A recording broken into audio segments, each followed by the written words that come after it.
Selamat malam, salam sejahtera, assalamualaikum warahmatullahi wabarakatuh, Om Swastiastu, Shanti, Shanti, Shanti.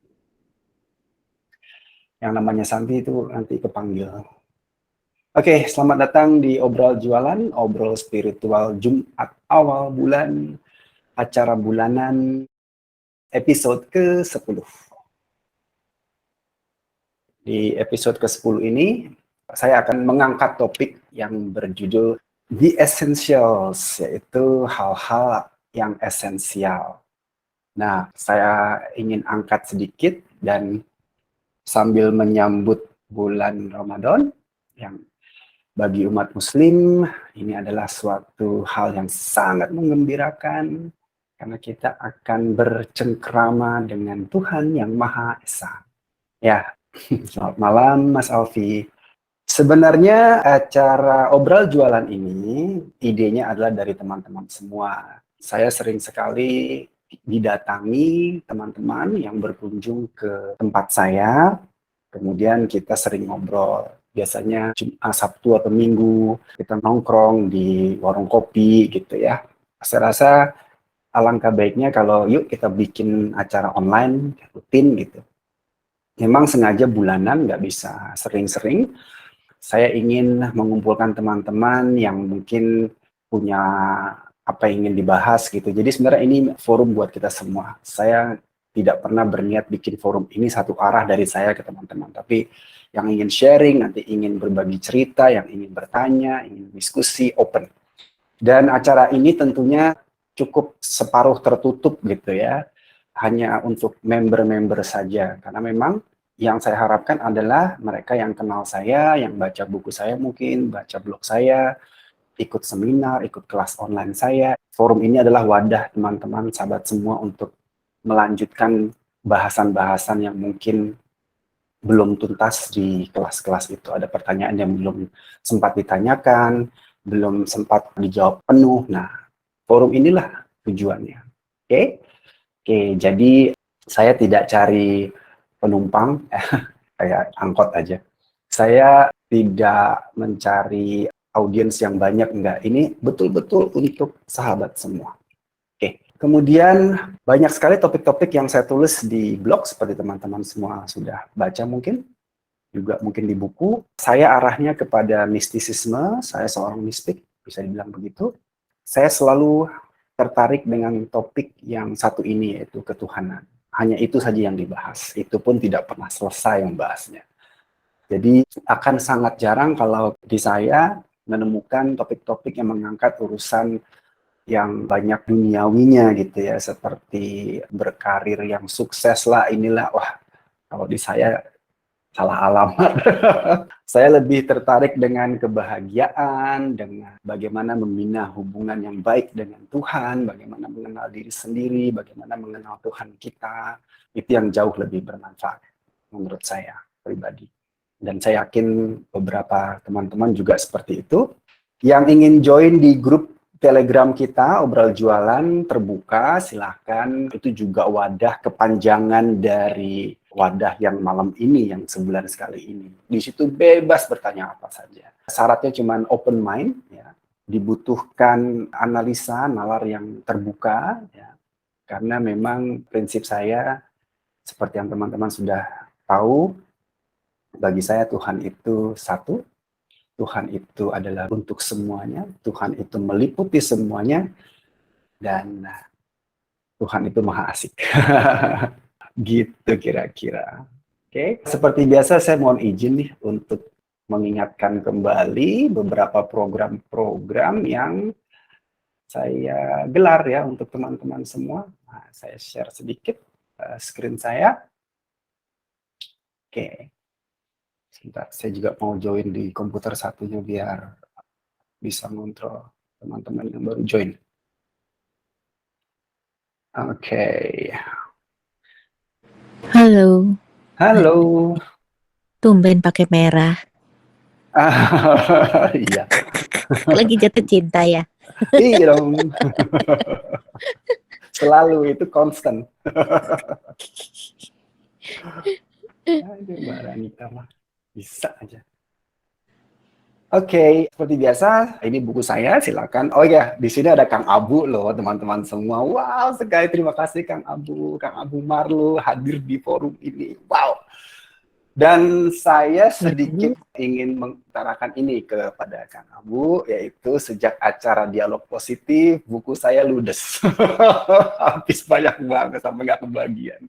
Masya Allah. Sampai tinggal satu yang hardcover dan cuma tinggal 2 yang paperback, yang soft cover.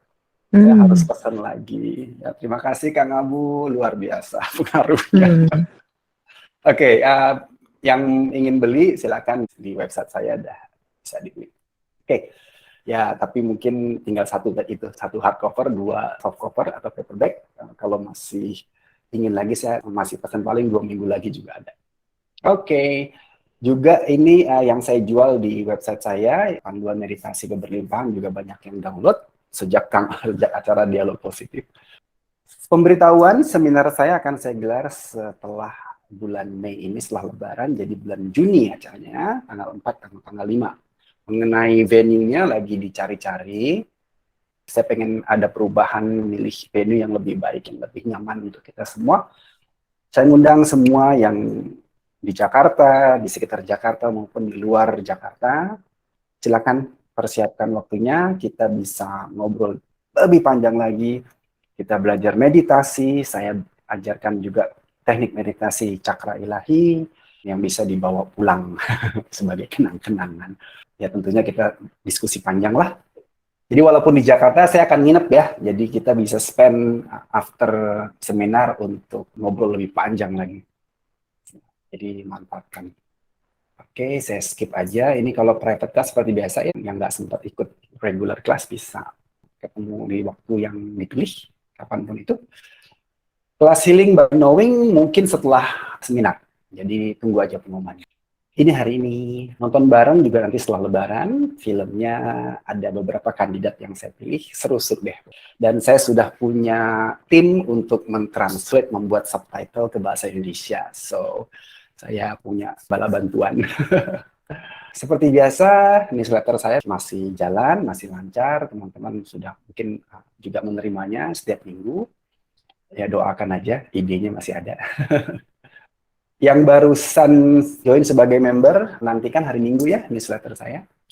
Dan masih on schedule, dan tahun ini tahun yang sangat berbahagia karena kita udah nggak ada lagi karantina, ya, no more quarantine, so kita bisa menikmati perjalanan tur kita, tur mistik ini ke negeri yang luar biasa, magical country, yaitu Egypt atau Mesir. 19 sampai tinggal 31 Oktober, kita masih on schedule. Pembayaran terakhir ditunggu bulan Juli.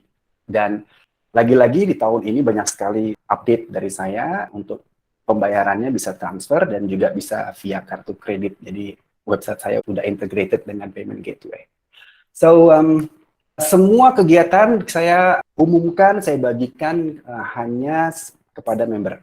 Kenapa begitu? Karena pesan-pesan yang saya sampaikan mungkin terlalu sensitif ya kadang-kadang ya. Jadi saya juga menginginkan forum yang nyaman untuk saya. Saya yakin sahabat-sahabat semua juga demikian kan. Oke, dan ya nanti masih ada lagi kegiatan yang lainnya. Saya juga sangat excited karena ini pun on schedule. Jadi tahun ini kita akan launching. Saat ini masih testing. Apa sih yang saya sedang tes? Aduh, saya pengen sekali ngasih tahu, tapi nanti deh. Udah pernah saya kasih tahu sih. Jadi saya kasih tahu sekarang deh. Namanya adalah Live. Oke, program baru saya adalah Live. Websitenya adalah liveup.id. Itu kita akan launching sebentar lagi. Oke, silakan browsing-browsing di website saya dan temukan hal-hal baru, acara-acara semua ada di situ. Oke, malam ini kita kembali ke topik kita, The Essentials. Sebagai pejalan spiritual, sebagai pengalaman mistik, kita akan dibawa berlayar di samudra luas dan kita mencari mercusuar yang akan memandu kita. Sambil kita mencari cara itu, kita mau nggak mau akan dihadapkan dengan topik-topik yang harus kita pelajari. Jadi pejalan spiritual itu diwajibkan untuk selalu bertanya dan belajar. Itu adalah hal yang wajib. Dan kita akan dihadapi banyak sekali pertanyaan-pertanyaan, kenapa kita diciptakan, kenapa kalau Tuhan itu satu, agamanya banyak, kenapa harus ada ritual ini, kenapa nggak ritual itu, kenapa kita tidak melakukan ritual yang dilakukan oleh kelompok lain. Nah, itu hal-hal yang remeh awalnya, tapi sebenarnya penting untuk ditanyakan karena kita mengusik keyakinan gitu, mengusik iman kita gitu, mengusik sesuatu yang dulunya tabu untuk dipertanyakan. Tapi mau nggak mau kita harus bertanya itu. Kita harus memuaskan rasa ingin tahu kita agar kita betul-betul yakin 100%, agar kita betul-betul tidak ada keraguan lagi. Dan pelan-pelan selama perjalanan itu mercusuarnya tampak ya, jadi kita seolah-olah dipandu. Dan seperti yang pernah saya bahas sebelumnya, di situ ego akan naik. Ego itu akan selalu berubah wujud sesuai kita. Jadi seperti yang pernah saya ceritakan, kalau dulu ego itu wujudnya sangat menyeramkan, seperti genderuwo gitu, dan bisikannya sangat kasar, dalam arti dia vulgar sekali untuk membujuk manusia agar berbuat sesuatu yang merugikan dirinya maupun orang lain, mencelakai, jadi ya sangat vulgar bahasa saya. Lama-lama menjadi halus mengikuti perkembangan diri kita sendiri. Yang tadinya mungkin seram, kemudian menjadi sangat tampan dan sangat menawan, gitu. Sangat cantik gitu. Dan bisikannya juga lembut sekali. Nah, saya ibaratkan sebagai mercusuar yang kita yakini cuma satu, tiba-tiba kita melihat banyak mercusuar. Ikutin yang mana? Gitu. Kita sudah berlayar jauh, kita sudah meninggalkan istilahnya harta kita tinggalkan, kemudian semua yang menjadi beban kita tinggalkan, kita berjalan di jalan Tuhan, kita ingin mencari kebenaran sejati, dan kita berasumsi bahwa akan ada panduan di tengah laut, yaitu dengan analogi mercusuar tadi, yang kita selalu bayangkan cuma satu, ternyata banyak, tiba-tiba loh, kok ada banyak. Nah, seperti itu kira-kira rasanya itu seperti itu. Kita mau milih yang mana gitu. Kenapa harus dihadapi oleh pilihan seperti ini? Mengapa tidak ditunjukkan jalan langsung yang benar satu aja? Mengapa tidak to the point gitu? Wahai Tuhan, mengapa kamu tidak to the point sih gitu? Kalau nunjukin jalan, mengapa harus ada banyak pilihan seperti ini? Yang seolah-olah sama mencerahkannya gitu. Bahasa saya bahasa simbol ya. Mohon dipahami. Kalau teman-teman sering ngomong sama saya, sering ngobrol sama saya, bahasa saya pasti banyak simbolnya. Mercusuar itu menyimbolkan apa? Wah, banyak lah. Menyimbolkan orang, menyimbolkan ajaran, menyimbolkan banyak sekali. Kenapa kamu tidak to the point aja, wahai Tuhan? Kenapa harus dikasih teka-teki lagi? Saya pikir kalau saya sudah membuka satu tabir teka-teki, maka akan ada jawaban di seberang sana. Ternyata banyak lagi teka-teki lagi di seberang sana justru. Nah, seperti itu kira-kira rasa itu seperti itu. Mau nggak mau kita berhenti. Akhirnya kapalnya kita berhentikan. Kita pandangi satu-satu gitu. Karena jaraknya jauh nih. Sekali kita tempuh, kita akan bukan buang-buang waktu, tapi akan sulit untuk mengulangnya. Kita harus tahu mana yang paling benar. Gitu. Jadi kita diam. Nah, di situ mulai merenung. Kapalnya kita hentikan, kita mulai merenung panjang, kita mulai merenung dalam sekali, mungkin tafakur gitu ya. Disitulah kita kemudian ditunjukkan lagi dengan sesuatu yang tidak pernah terpikirkan sebelumnya.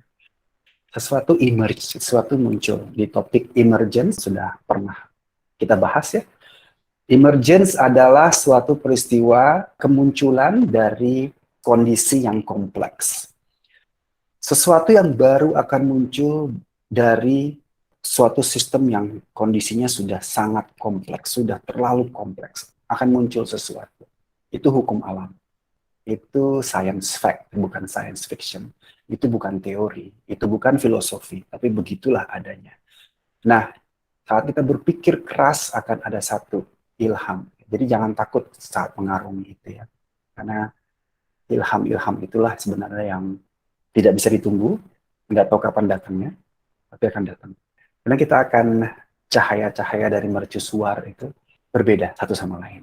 Oh, yang ini jauh lebih terang dari yang itu. Kita mulai bisa memilih menggerakkan kapal kita ke salah satu. Oke, kemudian kita berlayar lagi melanjutkan sampai suatu ketika mercusuar itu yang beberapa banyak itu masing-masing bersinar kembali dan dengan cahaya yang sama gitu. Nah, ini kembali lagi kita berhenti. Kembali lagi. Yang mana sebenarnya ini? Apakah kita salah kemarin? Nah, seperti itu kira-kira. Oke.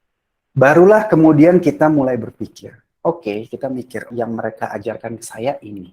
Yang membuat mereka berbeda adalah yang mengajarkannya. Jadi orangnya yang berbeda. Kita harus mencari kesamaannya. Kesamaannya itu terletak bukan pada manusianya, tapi pada pesan-pesan yang dihantarkannya. Mengapa bisa berbeda pesan-pesan itu? Karena bahasanya berbeda. Yang satu menggunakan gaya bahasa ini, yang lain menggunakan gaya bahasa yang lain. Ya. Nah, ini menyebabkan kita mau nggak mau harus menyelami, menyibak tabir-tabir bahasa tersebut. Tabir-tabir yang membedakan. Tabir gaya bahasa, tabir kultur, tabir macam-macam. Yang akhirnya kita masuk ke level esensial. Nah, disinilah letaknya.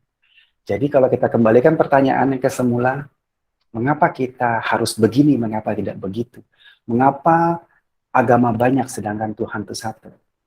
Kita harus menjawab itu di level yang sangat dalam, yaitu level esensial. Level esensi. Oke, salah satu level esensi yang saya ingin angkat malam ini adalah mengenai kemelekatan. Saya bikin sayembara di Facebook ya, topiknya apa nih yang akan saya angkat untuk obral jualan edisi 10 ini. Nah, ada salah satunya kemelekatan dan holistik. Dua-duanya saya angkat malam ini. So, terima kasih kepada teman-teman yang sudah memilih ya, sama banyak nih pilihannya. Oke, mengapa di ajaran agama Islam dan agama Buddha itu mengenal dosa-dosa, mengenal aturan-aturan ya yang lebih banyak aturannya. Sedangkan di agama-agama tua tidak terlalu banyak mereka mengajarkan mengenai dosa, bahkan nggak ada ya dosa pahala itu cenderung tidak penting mungkin bahasanya mungkin lebih di situ. Nah, kalau Tuhannya sama, mengapa ajarannya berbeda? Nah, kita harus simak pelan-pelan. Oh, ternyata satu hal yang sama dari semuanya adalah kemelekatan. Apa sih kemelekatan? Kemelekatan terhadap duniawi, itu maksudnya. Kalau kita terlalu melekat dengan duniawi, terlalu melekat dengan hidup, terlalu melekat dengan harta benda, dengan pekerjaan, dengan karir, dengan jabatan, dengan pasangan, dengan anak, ya, itu semua duniawi, itu kemelekatan duniawi yang tidak akan menghantarkan kita kepada Tuhan. Sesuatu yang membuat kita jauh dari Tuhan adalah kemelekatan duniawi. Terlalu melekat, itulah dosa. Maka kita harus melepas kemelekatan. Tidak melekat dan semata-mata berbuat untuk Tuhan, itulah pahala. Konteks dosa dan pahala ada dualitas yang sangat ekstrim itu. Sebenarnya underlining-nya adalah kemelekatan. Dan saya sebagai pejalan spiritual, sebagai mistik, ingin tahu gitu. Jika ini yang menjadi fundamental di seluruh ajaran yang ada di bumi, saya pengen uji. Saya memilih satu mercusuar, saya pengen uji benar salahnya, gitu ya. Jika benar, saya akan ditunjukkan. Dan saya tidak takut salah, saya tidak takut ini menjadi suatu hal yang kompleks, karena saya yakin semakin kompleks, saya akan ditunjukkan sesuatu hal yang baru. Ini sangat mengasihkan menurut saya. Jadi saya uji. Oke, saya uji kalau gitu, di mana letak kemelekatan di ajaran-ajaran lain. Dan ternyata setiap ajaran yang ada di bumi ini mengajarkan manusia untuk mengurangi kemelekatan dengan simbol-simbolnya. Oke, ini relevan sekali malam ini, malam yang cukup terang. Terasa nggak sih 2 hari belakangan ini terang sekali? Kita akan menyambut sesuatu yang sangat membahagiakan, kesempatan kita untuk menyatakan kepada Tuhan bahwa kita tidak melekat. Saya sudah sering cerita mengenai ini, tapi saya akan ulangi lagi karena momennya pas. Simbol pertama di agama Islam, bagi yang Muslim, dan mungkin juga bagi yang Kristen dan Katolik, dan agama Hindu-Buddha juga, coba masing-masing renungi ajaran masing-masing, yaitu bersedekah. Bersedekah esensinya adalah, apa sih maksud bersedekah? Di level permukaan, di level yang tidak esensial, permukaan, kita diminta bersedekah agar banyak pahala. Nah, agar diberikan pahala oleh Tuhan Yang Maha Esa, agar diberikan jalan menuju tempat yang baik di sisinya, gitu ya. Menurut saya, dan apa yang saya temukan adalah, kita mendeklarasikan bahwa kita tidak melekat dengan harta yang kita miliki. Itu esensi dari memberikan milik kita kepada orang lain. Kepada siapa kita berikan, tentunya kepada yang membutuhkan. Itu esensinya, ya. Dan berapa yang kita berikan ke mereka, kita harus tahu bahwa esensinya bukan untuk semata-mata membantu mereka, tapi ini adalah deklarasi kepada Tuhan. Ya Tuhan, aku tidak melekat dengan hartaku nih, saya berikan kepada mereka yang membutuhkan. Simbol pertama. Simbol kedua, ini ada di buku saya juga. Simbol kedua, ini tidak dalam urutan ya, saya ambil random aja. Simbol kedua adalah ya berhubungan dengan memberikan sesuatu, yaitu zakat misalnya. Itu juga kita berdeklarasi kepada Tuhan bahwa kita tidak melekat dengan harta kita berikan semua. Dan Rasulullah menambahkan di dalam satu hadisnya, saya nggak tahu apakah ini hadis yang benar atau tidak, tapi saya suka ceritanya. Saya tuh suka cerita walaupun nggak benar, tapi bagus, saya suka. Yaitu kalau memberi dengan tangan kanan, tangan kiri jangan sampai tahu. Itu lucu ya. Jadi kalau kita ngasih ke orang gitu, tangan kiri nggak usah ikut-ikutan. Kalau tangan kiri ikut-ikutan, artinya kita ngitung. Itu maksudnya. Itu baik sekali. Oke, nah berapa jumlahnya sebenarnya nggak usah dihitung. Tidak perlu ada hitung-hitungan sebenarnya. Ya. Hitung-hitungan dibutuhkan bagi mereka yang mungkin belum paham. Kalau menurut saya sih, sampai di mana batas ikhlas kita kepada Tuhan Yang Maha Esa. Disitulah batas keikhlasan kita. Kemudian simbol selanjutnya saya urutkan dari besarnya, semakin besar gitu ya, adalah kurban. Hampir di semua agama ada kurban. Dan kurban di zaman cerita Nabi Ibrahim, kurbannya adalah seekor kambing, domba, yang tentunya nilainya sangat tinggi saat itu, karena tidak ada harta yang bisa dijadikan referensi selain mungkin emas ya. Tapi kalau kambing itu adalah sesuatu yang bukan benda mati ya, jadi dipelihara dengan sepenuh hati gitu. Untuk membuat hewan peliharaan menjadi produktif, kita harus merawatnya dengan sepenuh hati. Dan jarang dipotong sebenarnya, jadi yang diambil adalah susunya. Itu yang dikorbankan, yang mana masa itu sangat berharga sekali. Oke, itulah simbolnya. Ya Tuhan, saya deklarasi, saya menyatakan bahwa saya tidak melekat dengan harta yang sudah kupelihara sejak kecilnya sampai besarnya, sudah saya anggap sebagai teman, sebagai bagian dari diriku, bagian dari keluarga ini. Saya serahkan kepada yang membutuhkan. Oke, ada apa Mbak Nuni? Silahkan kalau ada yang ingin di... Teman-teman juga kasih tahu ya kalau suaranya kurang jelas, saya silahkan ditegur. Saya merasa kalau ada yang raise hand di tengah-tengah seperti ini, mungkin ada satu yang urgent. Mbak Nuni silahkan. Kepencet. Oh, kepencet. Oke. Nggak apa-apa. Teman-teman juga ya, saya ditegur kalau ada sesuatu. Oke, nah seperti itu. Nah, karena kita zaman kita bergeser, kemelekatan dunia yang terlalu kuat, dan ego kita semakin tebal, egosentrisitasnya terlalu kuat sekali di manusia sekarang, melupakan hubungan dengan Tuhan, esensinya tidak pernah disentuh, sehingga yang namanya kurban, dan lagi pula nilai kurban semakin turun, ya. Harga kambing berapa sih? 1,5, 2 juta lah. Bagi pekerja-pekerja zaman sekarang, 2 juta itu nggak perlu nabung ya. Mudah sekali 2 juta itu. Sangat kecil nilainya dibanding dengan mereka yang bekerja di level supervisor gitu ya. It's very cheap. Kambing itu sangat murah. Sehingga tidak kerasa gitu loh. Tidak kerasa pengorbanannya tuh, deklarasinya tidak terlalu terasa ya sebenarnya ya. Kemudian ditambah lagi pergeseran nilainya dengan tadi, jika kita sumbangkan dengan tangan kanan, yang kiri harus tahu gitu. Jadi kita merasa orang lain juga harus tahu bahwa kita menyumbangkan itu. Sampai diumumkan, di kambing punya siapa, itu sebenarnya tidak perlu menurut saya. Dan sebagai pejalan spiritual yang sudah lama meditasi, kita sangat sensitif dengan kondisi alam. Jadi kurban itu kita sangat merasakan kesedihan hewan-hewan ya. Mereka rasanya kok tidak ingin dipotong gitu. Tidak ingin dipergunakan sebagai kurban yang esensinya tidak ada gitu ya. Mohon maaf. Saya mencoba mencari kata-kata yang halus. Ini forum sendiri, jadi teman-teman sudah kenal saya. Anyway, setelah saya lanjutkan. Kemudian yang selanjutnya adalah puasa. Nah ini dia puasa kita besok atau lusa kita udah puasa. Puasa adalah deklarasi kepada Tuhan Yang Maha Esa bahwa ya Tuhan, aku tidak melekat dengan semua kenikmatan dunia yang sehari-hari aku dapat. Jadi makanan, minuman, semua ya, yang nikmat-nikmat itu tidak ada artinya. Hubunganku dengan Tuhan adalah yang terpenting. Ini aku buktikan sekarang. Dan dengan berpuasa, dengan mengurangi jatah makan, itu tidak menambah hal-hal lain. Jadi sarapanku sama porsinya, saat makan malam sama porsinya, tidak ada yang berubah sama sekali, kemudian tidak menjadi lebih banyak belanjanya, apalagi budaya negara kita, saya rasa cuma di negara kita ini yang ada THR ya, ini juga bukannya jelek, tapi seolah menjadi hak gitu ya, dan seolah-olah ini given naturally, kita menjadi menuntut gitu, dan ini kita jadikan hidup berfoya-foya justru di bulan ini. Belanja jadi semakin banyak, justru kemudian jajan menjadi semakin banyak, restoran-restoran di bulan Ramadan malah penuh, sehingga bergeser nilai esensinya ditutupi berlapis-lapis sehingga terkubur sangat dalam. Esensi deklarasi kita kepada Tuhan Yang Maha Esa bahwa kita tidak melekat dengan kenikmatan dunia yang harian ini menjadi tidak ada, hilang gitu. Jika kita melakukan ini karena Tuhan, maka menjadi sangat ringan tentunya. Dan menjadi sangat nikmat, menjadi kesempatan yang baik sekali. Apalagi dilakukan bersama-sama orang lain. Sangat bersyukur sekali ya kita di negara yang mayoritasnya Muslim, sehingga kita banyak teman dalam melakukan hal ini. Saya punya teman di negara yang mayoritasnya bukan Muslim, sehingga ya temannya sedikit gitu ya.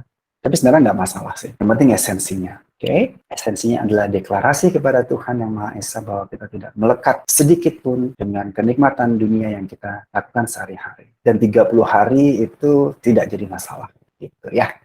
Saya menemukan esensi ini tahun berapa ya? Tahun 2015, 2014 gitu. Oh, ini esensinya ternyata. Benar berarti. Saya merasakan perubahan yang sangat luar biasa. Saya merasakan perubahan yang seperti disiram air gitu, seperti mendapatkan validasi. Seperti yang saya ceritakan di buku ya, bahwa dan ini pengalaman betul, kalau apa yang kita pahami betul, maka Tuhan akan langsung memvalidasinya. Jadi nggak nunggu-nunggu. Kalau kita salah, dia diam aja. Tapi kalau kita betul, dia akan langsung segera memvalidasi. Itu yang terjadi pada saya. Oke. Nah, setelah itu segala-galanya berubah dan bulan Ramadan ini menjadi sangat menyenangkan dan sangat bercahaya, sangat indah, sungguh berbeda rasanya dan kita bisa merasakan itu di seluruh makhluk yang ada di sekitar kita, termasuk hewan, tumbuhan, semua ikut merasakan energi yang positif tadi, energi yang sukacita tadi. Sukacita, tepatnya sukacita. Itu jadi sangat bersukacita. Oke, simbol selanjutnya adalah simbol yang paling tinggi yang saya letakkan paling akhir adalah yang peringkatnya paling tinggi adalah pilgrimage. Ini di setiap agama ada. Kalau di Islam adalah haji, hajj. Kalau di Hindu ada pilgrimage juga, mereka ke ashram. Di Katolik juga ada, semua ada. Pasti ada. Di Islam lebih terperinci lagi karena emang umat Islam suka yang terperinci. Kalau nggak bingung gitu ya, dipandu seperti kita mandu anak kecil gitu. Baik, bagus sekali. Simbolnya sangat banyak. Seperti kita pergi ke sana jauh ya, kemudian meninggalkan semua keduniawian, semua harta benda kita tinggalkan, usaha kita tinggalkan, hutang piutang kita tinggalkan, dan esensinya kita pergi seorang diri, walaupun kita bersama teman, bersama sanak keluarga, tapi esensinya adalah kita seorang diri. Jadi meninggalkan pasangan, meninggalkan istri, suami, meninggalkan anak, orang tua kita tinggalkan semua. Kita menghadap seorang diri bertemu kepada Tuhan. Kita hanya mengenakan selembar kain, harus putih karena paling sederhana gitu ya. Kemudian tidak boleh dijahit karena jahitan itu simbol keduniawian karena keindahan itu identik dengan keduniawian. Jadi detail sekali simbolnya. Sangat banyak yang terbaca di situ. Begitu saya sibak esensi, begitu saya sibak tirai-tirai masuk ke level esensi, setiap gerak-gerik itu bermakna sekarang. Sampai ke kain pun bermakna.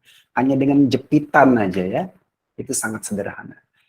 Pergi seorang diri dan esensinya adalah kita siap menyerahkan semuanya kepada Tuhan. Siap mati lah bahasanya. Dan nggak apa kalau nggak pulang. Gitu. One way ticket. Pergi aja, tidak pikir pulang. Nah itu. Kalau mati, matilah. Ikhlas 100%. Berserah diri sepenuhnya. Kalau ternyata hidup, itu adalah sebuah anugerah besar dari Tuhan. Kita bagaikan dilahirkan kembali seperti orang baru. Dan terlahir kembali itu hampir harfiah maknanya kalau saya temukan itu. Itu esensinya. Lagi karena sudah tertutup dengan banyak sekali kotoran-kotoran duniawi, egonya berperan sangat dahsyat ya, egonya makin besar, sehingga tanpa disadari kita pertama berpikir untuk pulang, sibuk mikirin pulang nanti ngapain, sibuk ngurusin oleh-oleh gitu. Nah itu esensinya bergeser. Saya nggak menuduh mereka yang bawa oleh-oleh itu esensinya bergeser, tidak. Nah, hanya mereka yang tahu, saya tidak bisa menjudge. Ini bukan judgement ya. Tapi jika memang pergi haji itu hanya ritual saja, ya sangat disayangkan. Tidak itu sebenarnya esensinya. Ya. Jadi, yuk coba kita sibak tirai-tirai penutup itu, sibak hijab-hijabnya disibak, kita akan masuk ke level esensial. Itulah yang disebut dengan esensial. Kira-kira itu yang saya temukan dalam perjalanan saya.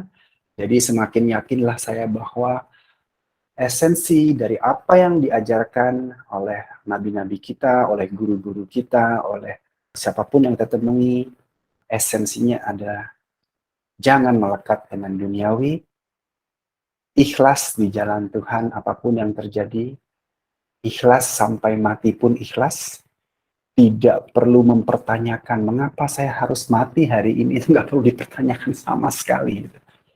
Nah itu yang diajarkan sebenarnya.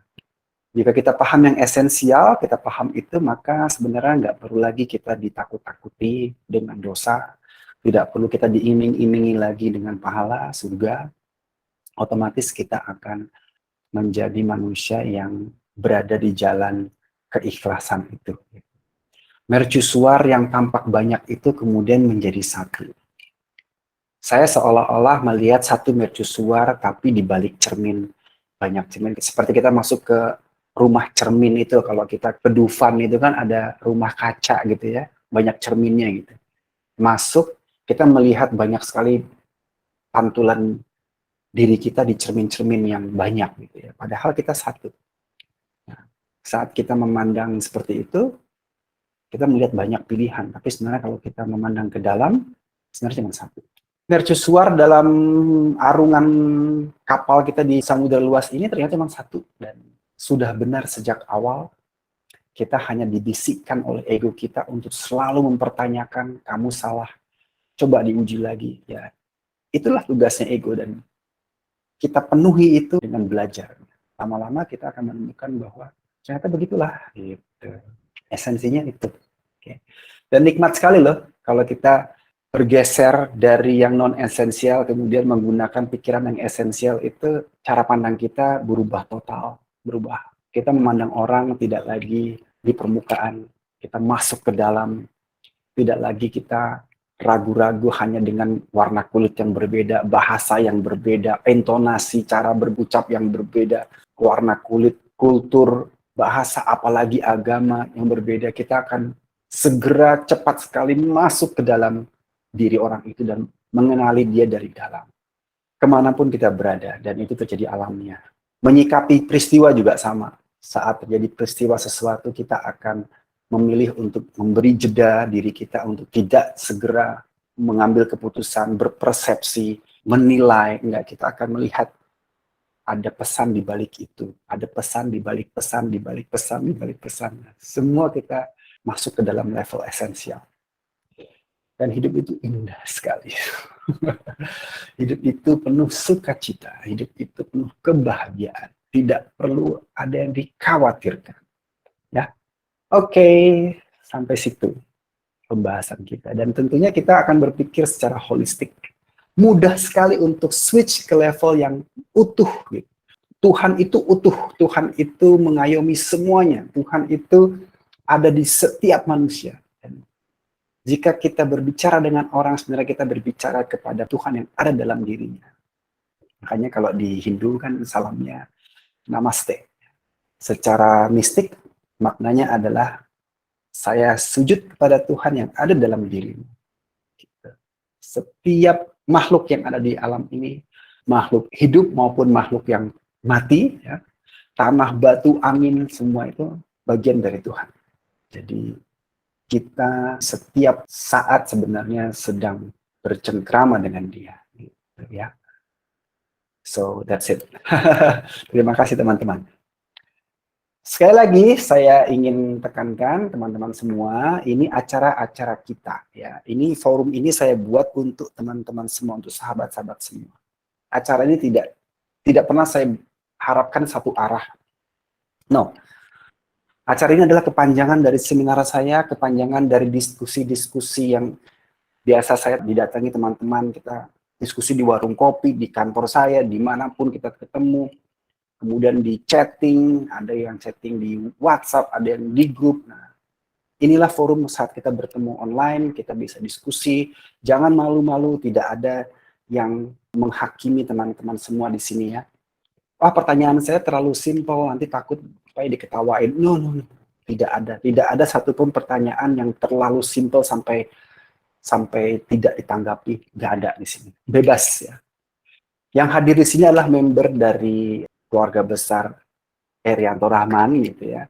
So sudah diselected gitu ya, kalian telah terseleksi, kita adalah keluarga, jadi saya nggak cari masa, kita adalah teman-teman dekat yang bebas berdiskusi. Sekarang silahkan kalau mau tanya. Mau sharing boleh? Jadilah seperti post-it, melekat saat harus tapi nggak nempel. Post-it mah nyebelin, ditempel lepas mulu. Silakan teman-teman, ada yang mau sharing, ada yang mau nanya, silakan.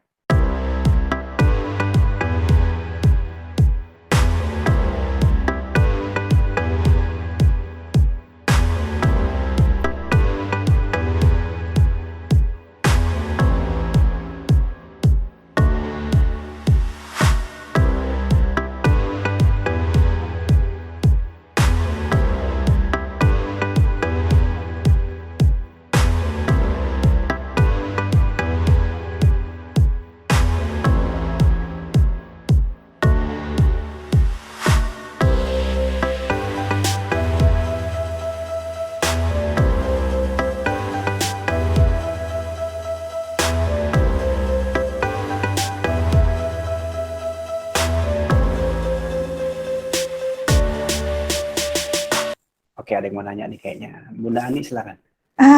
Ya, hai Mas. Hai. Apa kabar? Baik, apa kabar? Baru kali ini berkesempatan ikut obral jualan. Maaf ya Mas, saya tidak open cam. Nggak apa-apa. Nanya dikit. Banyak juga nggak apa-apa. Iya banyak ya. Tadi kan Mas Eri cerita tentang esensi. Mungkin nggak esensi yang didapat oleh Mas Eri itu merupakan pengalaman yang juga persepsi dari Mas Eri. Mungkin nggak juga misalnya orang lain mendapatkan esensi yang dengan kasus yang sama, esensinya berbeda tapi dari persepsinya dia gitu loh. Jadi misalnya nih kayak tadi saya ngambil contoh misalnya THR misalnya ya. Esensinya kan Mas Eri kan tadi apa ya bilangnya berfoya-foya gitu ya. Mungkin nggak ada orang lain yang dapat esensinya itu tentang THR berarti memberikan keberkahan buat yang jualan misalnya, atau yang biasanya dia tidak pernah punya uang segitu, misalnya dia dapat THR dari bosnya, misalnya dia akhirnya bisa bergembira bersama keluarganya gitu. Mungkin nggak gitu, Mas? Terima kasih sebelumnya. Sama-sama. Ya, itulah esensinya. Esensinya adalah kita membagi kebahagiaan. Kalau itu yang dilakukan ya menurut saya sangat baik. Gitu. Saya tidak mengatakan itu jelek ya, nggak pernah terjadi itu. Jadi yang diutarakan tadi itulah sebenarnya yang ingin saya sampaikan. Jadi berarti aku salah nangkep tadi. Enggak, saya tidak pernah mengatakan bahwa itu jelek. Enggak. Tapi kan ini mengenai pergeseran dari yang esensial, kemudian oleh karena kita menerima uang lebih, ya, sehingga kita kemudian memanfaatkan itu untuk berfoya-foya gitu ya. Nah itu jangan sampai seperti itu. Jadi kalau kita manfaatkan itu untuk berbagi kepada yang nggak mampu, tidak bisa merayakan dengan keluarganya, kita pertemukan dia dengan keluarganya, kita bantu itu. Kita kayak misalnya kita banyak ya temukan pekerja-pekerja yang pas-pasan ya, kita bisa berbagi dengan mereka karena mungkin mereka lebih pantas gitu ya menerima itu. ketimbang kita mungkin. Dan ingat ya, kalau menurut saya yang namanya pemberian dari Tuhan itu mengalir bukan langsung dari Tuhan ya. Tuhan itu akan memberikan melalui manusia gitu. Jadi seperti yang selalu saya katakan bahwa yuk kita, mohon maaf nih bahasanya, hadirkan Tuhan di bumi melalui diri kita.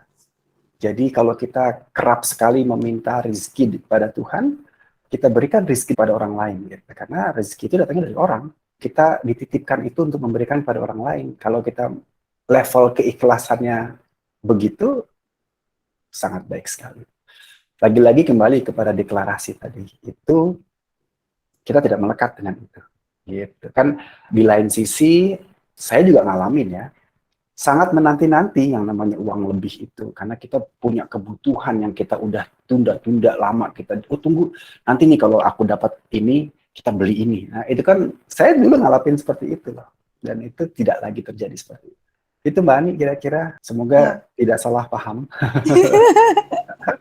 Iya, makasih ya Mas Eri. Soalnya memang Mas Eri juga pernah cerita sih, kemelekatan ini luar biasa ketika pada posisi melekat, misalnya dulu melekat, habis itu kita mulai, udah tahu, oh berarti kita mesti melepaskan kemelekatan. Nanti pada posisi tertentu juga mesti melepaskan kemelekatan akan kemelekatan. Nah, Mas Eri pernah bilang gitu kan?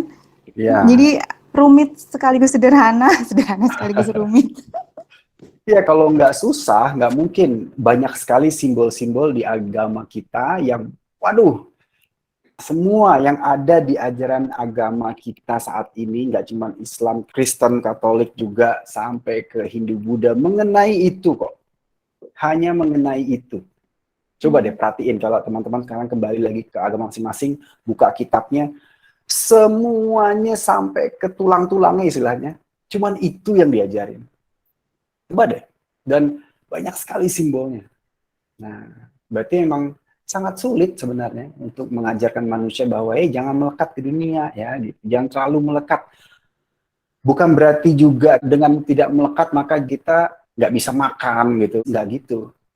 Ini ada cerita lain lagi, udah saya pernah tulis di newsletter dan pernah saya bahas juga mengenai manusia $1 itu. Kalau saya yakin bahwa Tuhan akan selalu memenuhi kebutuhan esensial kita.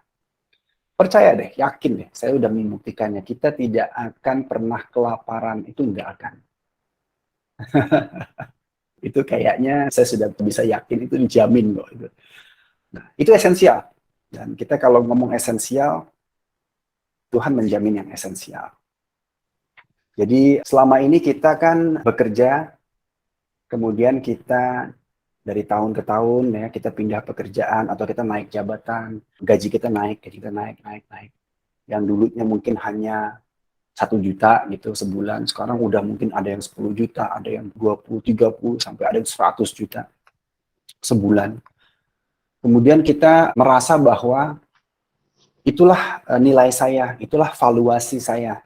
Itulah valuasi saya yang diberikan oleh dunia korporasi. Duniawi lah itu. Nah, kemudian setelah kita bekerja lama, kita pensiun atau kita keluar dari pekerjaan dengan alasan apapun. Di PHK lah, pensiun lah, resign lah, atau karena mungkin kemarin pandemi kita kemudian harus tutup perusahaannya. Terus coba lihat, berapa valuasi kita? Masihkah 100 juta sebulan? Masihkah dengan gaji kita kemarin? No. Nah, semudah itu hilang valuasi kita. Jadi hal-hal yang duniawi cepat banget hilangnya. Baru kemudian kita sadar bahwa ternyata valuasi kita yang sesungguhnya adalah hanya Tuhan yang tahu, Tuhan yang nilai. Hubungan kita dengan Tuhan itulah valuasi kita yang sesungguhnya. Nah, terus mungkin langsung terbersit di teman-teman, wah, semakin kita dekat dengan Tuhan, semakin kita dapat rezeki banyak. Nah, masih ego tuh, bisik lagi egonya kan. Nggak gitu. Jadi ingat ya, berulang kali saya bilang, Tuhan itu tidak menciptakan uang. Ya, Tuhan tidak menciptakan uang. Rezeki yang datang dari Tuhan, rezeki yang datang dari Tuhan tidak semata-mata hanya uang gitu loh. Banyak sekali dan sebenarnya bertubi-tubi, berlomba-lomba sebenarnya itu datang ke kita setiap saat sebenarnya. Kita nggak mau lihat aja. Karena bagi kita yang namanya rezeki itu harus uang wujudnya. Gitu. Ya. Padahal banyak sekali. Contohnya apa? Seperti acara malam ini itu rezeki. Seperti kita bertemu dengan teman lama, kita berbincang-bincang, itu semua bentuk-bentuk pemberian Tuhan yang sebenarnya tak ternilai harganya. Oke? Baru kita sadari bahwa nilai kita nol di mata dunia kalau kita udah nggak punya pekerjaan lagi. Seberapa sih nilai kita sebenarnya adalah yang esensial. Bahasa saya, analogi saya, nilai saya saat ini nih, Erianto, nilainya, valuasi saya adalah sepiring nasi uduk. Hanya itu. Jadi kalau kita sekarang berlebihan dapat THR, 2 kali gaji, 5 kali gaji, ingat, itu valuasi yang diberikan duniawi. Ingat, esensi kita sebenarnya ya, makan pagi sepiring nasi, makan siang malam. Gitu, ingat itu aja. Kebutuhan-kebutuhan lain itu non-esensial. Ya, non-esensial.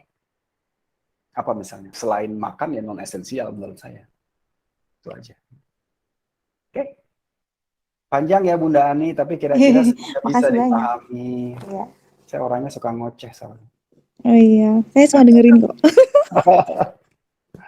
Thank you. Makasih ya, Mas. Sama-sama Bunda Ani. Salam buat Mas Reddy. Siap. Mas Wahyudi baru join. Pertanyaan dari Arga Mulia. Mas Ben, bukunya barusan saya kirim. Sore ini ditunggu ya. Mas, diri kadang melekat dengan niat. Seolah-olah sih niat baik. Misal mengembangkan usaha dengan niat menolong banyak karyawan yang kerja. Tapi sebenarnya ini kemelekatan juga kan? Saya juga mengalami itu soalnya. Saya mengalami pernah punya niat bikin usaha agar bisa menolong orang lain, mempekerjakan orang lain, yaitu ego. Itu ego. Itu adalah ego. Yang nggak ego gimana, Mas? Ini saya mau lanjutin. Oke, seperti saya bilang tadi, ego akan selalu berbisik dengan kita dengan bahasa yang sangat halus sesuai dengan kita. Ya, udah kita dirikan sebuah perusahaan agar kita bisa membantu orang banyak, kan kita bisa bantu mereka dengan memberikan gaji pada mereka. Yaitu ego. Sehingga kita akan berusaha mungkin sesuatu yang tidak sesuai dengan kita atau apa, yang penting kita melancarkan niat itu. Yang tidak ego gimana? Yang tidak ego adalah jujur pada diri sendiri. Semua yang kita upayakan sekarang, jika berhasil, berhasillah. Jika tidak berhasil, ya nggak apa-apa. Jadi jangan pernah berniat usaha untuk semata-mata ya, gini, agar mengakali niat mencari kekayaan, agar penuh berkah, ditumpangi dengan niat yang seolah-olah niat tulus gitu. Menafkahi orang, memperkerjakan orang banyak, nah, itu saya mengalami itu soalnya. Dan begitu usaha saya bangkrut, saya baru sadar. Saya sebenarnya ingin mendirikan perusahaan untuk saya sendiri. Dan semua orang yang bekerja sama saya adalah untuk hormat sama saya. Itu ditutupin. Begitu saya bangkrut, saya baru tahu itu. Ternyata ego saya masih ada dan saya selalu mendengar itu. Jadi yang bagaimana sih? Kalau saya adalah bekerja sesuai dengan jati diri, kejujuran diri. Jati diri kita apa? Bekerjalah untuk itu. Dan yang namanya menolong orang lain tidak semata-mata harus menjadi karyawan kita. Menolong orang lain bisa dengan cara langsung maupun tidak langsung. Dan begitu banyak yang kita bantu dengan cara apapun, ingat ya, Tuhan tidak menciptakan uang, jadi bentuk bantuan kita pada orang lain juga tidak harus uang gitu loh, tidak harus harta. Tapi apapun yang sesuai dengan jati diri kita. Itu yang tidak dengan ego. Kalau kita memang passionnya adalah berbisnis dan kemudian kita bisa memberikan nafkah kepada orang lain, ya baik sekali memang, baik sekali. Ya, lagi-lagi saya tidak menyatakan bahwa yang tadi itu jelek ya, jangan salah sangka. Tapi saya mengalami hal yang seperti ditanyakan oleh Mas Ben. Oke, cara membedakannya ya harus dialami sendiri. Nanti kalau saya bilang nunggu bangkrut nggak enak lagi, karena itu saya alami. Tapi ada kok beda. Ya. Mungkin di keseharian ya, di keseharian juga bisa kita lihat bagaimana kita memperlakukan karyawan, bagaimana kita mengajak mereka berbicara, bagaimana kita mendahulukan kebutuhan mereka ketimbang kita gitu ya. Dan tidak harus sebagai pemimpin perusahaan atau pemilik perusahaan, sebagai manajer yang berkantor gitu ya, bekerja pada orang lain juga kita bisa melakukan itu kok. Kita mengalah kepada mereka untuk misalnya memberikan jatah liburan kita kepada mereka. Kita bisa membuktikan itu dengan mendahulukan kebutuhan mereka ketimbang kita. Nah, itu hal-hal yang kita bisa menandakan bahwa kita bekerja tidak dengan ego kita. Gitu. Kita bisa mengendalikan itu. Dan kita mengangkat derajat mereka. Kita mengedifikasi gitu. Artinya, walaupun mereka kita bimbing, kemudian mereka unggul karena bimbingan kita, mereka yang kita tampilkan. Jadi kita betul-betul membina tim kita dengan baik. Nah, itu salah satu sikap tindakan yang tidak ego, tidak didasari ego saja, gitu ya. Kira-kira gitu. Oh iya, sangat halus. Saya bilang kan ego itu halus sekali. Jadi coba deh kita kembali ke kantor, ke tempat perusahaan kita lihat apakah kita masih ego atau tidak dengan cara bertanya siapa karyawan itu bagi kita, siapa mereka. Apakah kita memberdayakan mereka, membuat mereka menjadi orang berdaya. Tidak sekedar ngasih gaji saja, tapi kita harus membuat mereka menjadi orang yang berdaya, mengangkat kesadaran mereka. Apakah bekerja dengan saya, maka mereka bisa menjadi lebih baik sebagai manusia.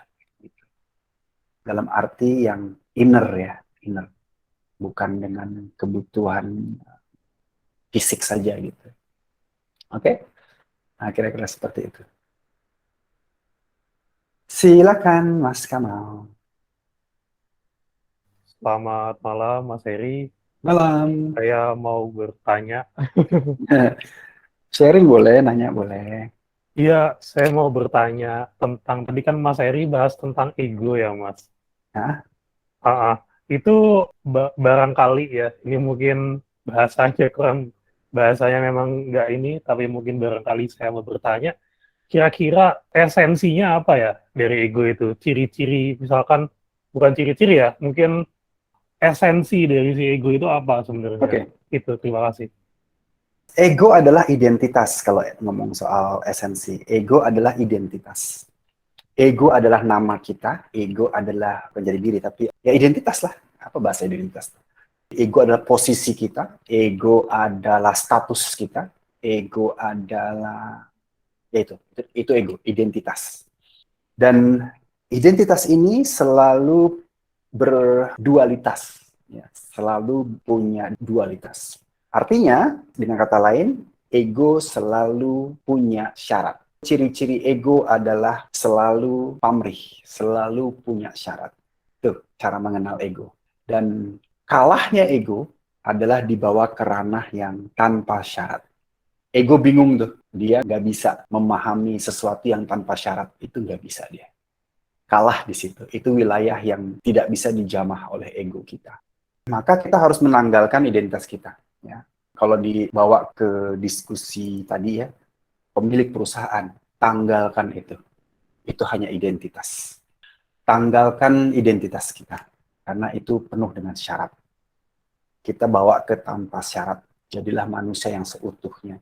Dan memberi tanpa syarat, menolong tanpa syarat, mencintai tanpa syarat. Kenapa sih kok tanpa syarat? Karena Tuhan tanpa syarat. Tuhan itu esa, Tuhan itu tunggal. Tuhan itu singular. Tuhan itu bukan dualitas, Tuhan itu singularitas, satu.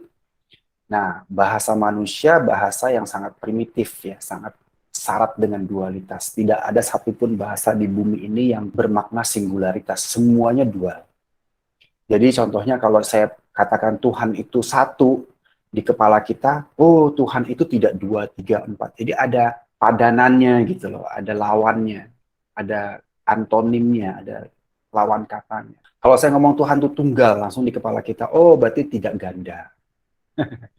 Maka dia tunggal. Enggak, tunggal ya tunggal gitu loh. Tidak ada yang lain, tidak ada apapun ya. Tuhan itu satu.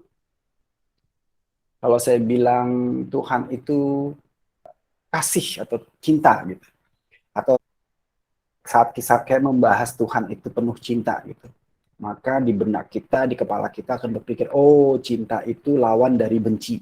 Maka begitulah cinta itu. Saat tidak membenci, maka kita mencinta. Gitu. Oh nggak gitu juga gitu. Kalau saya bahas mengenai damai, perasaan damai kalau kita paham yang esensial, artinya kita sedang tidak dalam kondisi huru hara gitu. Kondisi kisruh, makanya damai. Oh enggak, damai yang bermakna singular. Artinya apa? Kalau saya berada di tengah huru hara, tetap damai. Damainya saya tidak perlu syarat bahwa damai itu dicapai kalau kondisi tenang. Nah, itu kan bersyarat. Enggak. Kalau kita paham yang esensial, maka kedamaian hati itu tidak perlu syarat. Kita lagi jalan ke pasar yang penuh hiruk pikuk, damai. Kita sedang di kantor yang lagi hektik, tetap damai. Di depan kita orang lagi berantem, tetap damai. Damai saya tidak bersyarat. Nah, seperti itu. Nah, itu ego nggak bisa, nggak ngerti dia. Nggak ngerti dia. Maka pengen tahu bedanya di situ. Itu ciri-ciri ego yang sangat fundamental. Apakah saya menjawab, Mas Kamal? Jadi kembali ke pertanyaan ya, esensi dari ego adalah identitas. Apakah berarti kita harus menanggalkan identitas? Kita harus berada di atas identitas. Kita harus bisa menyadari itu. Cukup, karena kita nggak mungkin hidup tanpa ego juga. Ego bagian dari kita. Oke? Semoga dipahami jawabannya. Sangat jelas. Mas, nyambung Mas. Silakan. Asik ini. Jadi boleh nggak misalnya ya, kan tadi kan ngebedain ego dengan tidak ego ya. Ego itu berarti ada syarat. Yep. Terus tidak ego tidak ada syarat. Jadi misal ke kasus yang tadi misalnya saya mau bikin perusahaan yang bisa mensejahterakan banyak orang. Nah itu kan syarat ya. Iya. Ketika itu nggak tercapai kan ada syaratnya. Tapi ada juga kan misalnya oh ketika itu nggak tercapai, ketika saya marah, berarti kan marah karena syaratnya nggak tercapai ya. Itu berarti ego ya. Ya. Kalau saya ternyata menerima, nggak marah, maksudnya oh nggak tercapai, oh ya udah, berarti memang bukan lewat sini, misalnya kayak gitu. Itu berarti bisa dikatakan juga bukan ego ya berarti ya? Ya, kalau kita bisa menerima kondisi apa adanya, itu kita sudah berada di atas ego. Gitu. Jadi ego, ya, berarti... kita nggak akan terusik. Ego nggak akan marah gitu. Ego diem aja deh, bingung ya mau ngapain. Nah, berarti sikap menerima itu ya berarti ya mestinya ya. Yes. Yang maksudnya menjadi tidak ego atau kita bisa mengendalikan ego itu ketika kita sudah punya sifat menerima atas apa aja. Jadi maksudnya mimpi itu boleh, tapi tidak melekat sama hasilnya ya. Betul, betul sekali. Ya. Oke, terima kasih Mas. Sama-sama.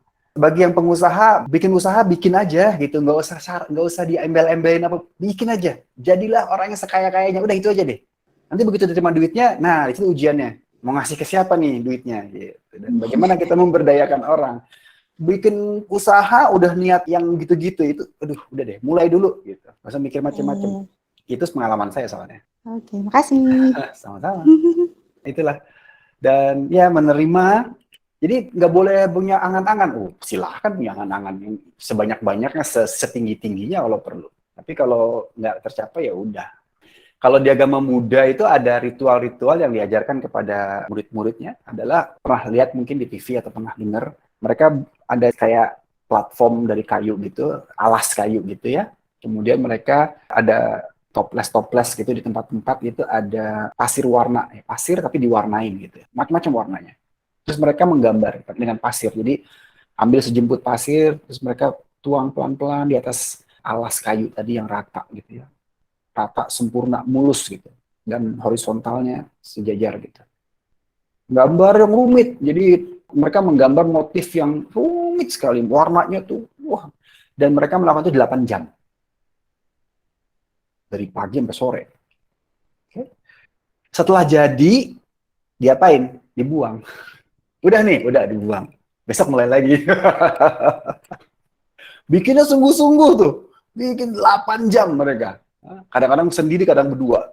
Udah jadi, Di foto juga enggak. Udah jadi, dibuang.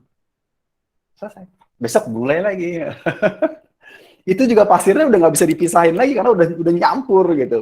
Warnanya udah bagus sekali dan nggak boleh difoto, nggak boleh diabadikan, dibuang. Itu untuk melatih ego tadi, ya, melatih emosi dan segala macam. Kira-kira gitu. Kalau kita marah saat diusik, hasil karya kita dihina, atau misalnya dikritik oleh teman, gitu, atau janjian orang nggak datang, gitu, atau utang nggak dibayar, gitu. Nah, kalau kita marah, nah itu berarti masih egonya yang berperan, gitu, ya. Ada lagi kah? Silahkan, bebas. Jadi besok kalau puasa esensinya udah tahu ya. Coba direnungkan. Ini harus direnungkan, jangan percaya. Oh, kata si Eri begitu tuh. Renungkan, malam ini coba renungkan. Apa sih esensinya? Kenapa sih tadi suruh itu? Ayo pertanyakan sesuatu hal yang nggak boleh dipertanyakan, tanyain. Tanya sama diri sendiri. Di forum ini bebas bertanya. Sesuatu yang harusnya nggak perlu ditanyain gitu. Dulu. Nah, sekarang mah tanya aja. Mau dong nanya Mas Eri. Wah, ini dia. Apaan? Tapi sebelum nanya itu dong Mas Eri, tabel iya. itu Jo. Malam ini Iya, ya. Janji, tapi malam ini. saya ini kok menerima di email.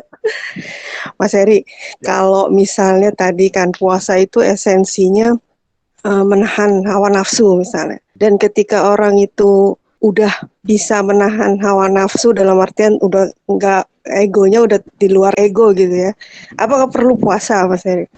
Puasa itu masih perlu. Begitu juga sholat. Ini mohon maaf ya buat yang muslim pertanyaannya. Ketika sholat itu esensinya untuk mencegah yang nahi mungkar. Ketika kita udah bisa mencegah nahi mungkar, apakah sholat masih perlu gitu Mas Eri? Thank you. Wah, pertanyaannya berat. Ini Ya udah jangan dijawab kalau aduh, katanya tadi tanyain yang nggak boleh ditanyain. Boleh nggak apa-apa.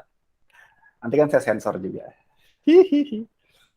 Anyway, bagus sekali pertanyaannya Mbak Linda. Saya coba jawab. Kembali kepada hati masing-masing. Oke, saya jawab ya. Saya jawab di level yang mistik ya. Jawab nih. Saat kita sudah bahasanya saya nggak mau berkesan pongah atau sombong ya, apa ya bahasanya, kata-katanya. Jika kita sudah melebur, nah itu jadi, jika kita sudah melebur dengan Sang Maha Kasih, kemudian kita kewalahan dengan kasihnya setiap saat, setiap nafas itu, tidak ada lagi hal yang mengusik kita apapun gitu. Bahkan semua setiap gerak-gerik yang ada di alam ini semuanya adalah tarian-tarian indah alam, tarian Tuhan. Apapun itu. Api yang membara yang tadinya kita takuti karena bisa membakar, bisa melukai, itu indah. Ombak besar yang menakutkan, itu bagian dari tarian-tariannya sebenarnya. Dan semua itu bermakna. Dan setiap nafas, tarikan dan hembusan itu ada dia. Ada dia di setiap jeda waktu kita. Jadi tidak ada satupun yang tidak ada dia. Kira-kira sebagian orang memang perilaku kadang-kadang suka tidak seperti kebanyakan orang. Mereka punya cara-cara sendiri untuk menyatakan cintanya mereka kepada Tuhan karena Tuhan dianggap kekasih gitu ya. Tuhan itu bukan dianggap, Tuhan adalah kekasihnya. Dan tiap hari kita dimabukkan kasihnya Tuhan. Itu luar biasa. Tidak ada satupun yang tidak ada dia di situ. Kemanapun kita pergi, ada dia di mana-mana. Di tempat manapun.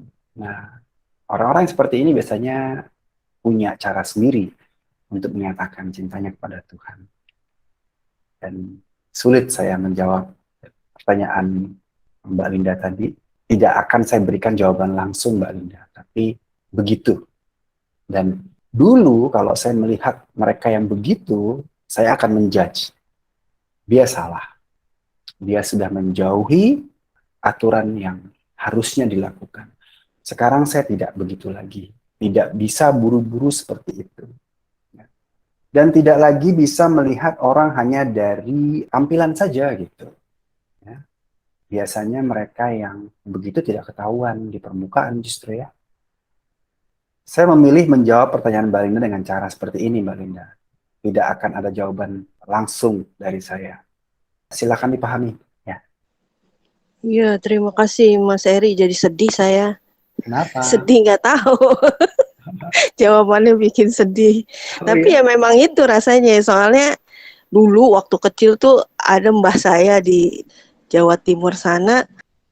Seakan-akan ya kalau menurut saya waktu itu pandangannya hukum fikih itu nggak berlaku sama beliau gitu. Ya dia nyirih, minum teh, disuruh puasa hari-hari juga puasa gitu kan misalnya. Terus disuruh sholat pun ya hari-hari dia mbah ini tuh ya kalau bahasa Jawa tuh kalau nyebut Tuhan kan pangeran atau apa gitu ya, sang pangeran Gusti Allah gitu-gitu ya udah tiap hari, bukan tiap hari lagi kali ya, tiap hembusan nafas. Jadi waktu itu bahasanya hukum fikih itu udah nggak berlaku. Jadi tuh saya bertanya-tanya terus semenjak itu Bagus, latar bagus. belakang Itu pertanyaan saya. harus ditanyakan itu. Itu pertanyaan yang perlu ditanyakan kepada kita, kepada diri kita sendiri dan kepada di forum ini tuh forum yang tepat sebenarnya untuk menanyakan hal-hal Benar, yang tabu karena seperti kalau itu. ngomong sama orang lain wah udah nggak nyambung ininya apa roaming ya. Sama seperti sebenarnya kalau itu berat, yang ringan itu kayak waktu baru-baru ini tuh Mas Heri Aska vs si Vicky tinju, nonton nggak Mas Heri? Waduh, Enggak. Aska itu gambaran benar-benar menahan hawa nafsu. Seharus berantem mukul tapi dia bisa tenang loh. Mas Heri nonton YouTube-nya. Bagus itu, contoh yang luar biasa. Orangnya berilmu. Waktu itu dia bisa Wing Chun ya, ban hitam, kickboxing gitu. Tapi dia tahan. Itu kelihatan banget tuh karena masih kecil sih ya, 15 tahun ya. Lawannya kan si Vicky. Ya sekedar sharing sih Mas Heri. Begitu pada Anda ketonton lah. Iya si Corbuzier close the door itu loh Mas Heri. Cari. Mas Heri kebanyakan ini sih, kebanyakan apa Mas Heri? Meditasi. Nggak nonton-nonton yang gitu, tapi itu pengejauhan tahan dari ini juga sih, spiritual juga kalau mau dibilang-bilang. Ya macam-macam kayak film silat kan begitu tuh. Latihannya nahan hawa nafsu, nahan itu pengen mukul. Nggak bisa gitu-gitulah. Ya udah Mas Heri, makasih. Jangan lupa itunya ya, tabelnya ya. Terima kasih Mbak Linda. Sama-sama. Ngomongin soal Wing Chun dan silat itu juga sebenarnya esensi dari bela diri juga sebenarnya tidak melukai lawan sebenarnya. Betul. Esensi dari bela diri yang benar-benar tahu esensinya adalah sebenarnya untuk bukan kesehatan spiritual sebenarnya itu. Bukan untuk orang dia punya ilmu bisa berantem tapi dia nggak ngeluarin aja orangnya udah kalah kan gitu. Iya. Jadi ya gitu. Jadi sebenarnya esensinya juga begitu. Sebenarnya indah sebenarnya. Indah banget Mas Heri, jadi bikin saya nangis tadi jawabannya kan. Ya. Emang nggak bisa dibahasakan ya ternyata ya. Dan hubungan kita dengan Tuhan itu terjadi sangat personal, sangat intim masing-masing. Tidak bisa ditiru, tidak bisa dibikin sekolahnya bahwa yang namanya berhubungan dengan Tuhan itu harus begini, level 1 harus begini, ujiannya begini, ntar bisanya ini. Oh, itu duniawi sekali. Kalau Tuhan sudah memilih kekasihnya, hubungan itu terjadi intim, personal, dan hanya mereka berdua yang tahu. Luar biasa sebenarnya. Nggak bisa kita tanyain. Nggak bisa kita standarisasi, generalisasi. Nggak bisa. Mas Gede, kenapa meditasi itu tidak melekat? Maksudnya apa ya? Meditasi bisa melekat juga sih kalau kita melakukannya dengan niat untuk sesuatu ya.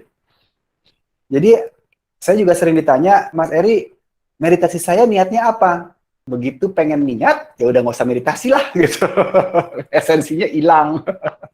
Meditasi itu kita esensinya adalah justru menanggalkan identitas. Nah, Meditasi itu justru cara yang saya mau bilang terbaik, kurang elok ya. Cara yang cukup baik ya untuk melatih melepas ego, mengendalikan ego. Karena meditasi kita menanggalkan identitas. Meditasi kita membuat diri kita kosong tanpa apapun. Nama kita tanggalkan, posisi kita tanggalkan, semuanya. Tanpa niat. Niat itu juga sebenarnya adalah berasal dari pikiran kita. Pikiran kita itu tempat bermukimnya ego. Jadi jangan pakai niat justru. Ya. Memurnikan rasa dari logika. Yes. Betul. Termasuk niat menanggalkan. Iya, itu jebakannya. Pokoknya meditasi duduk, lepas. Udah itu aja.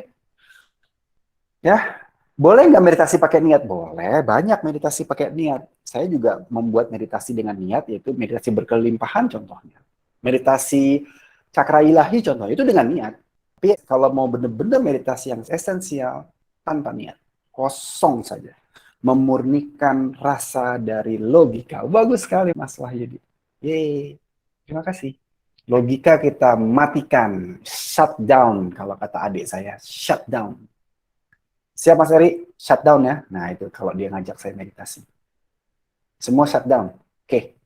Matiin lampu, pejamkan mata supaya tidak ada sinyal-sinyal masuk. Sepi, cari yang sepi. Supaya kita ngebantu telinga kita supaya nggak terima sinyal-sinyal masuk. Shutdown.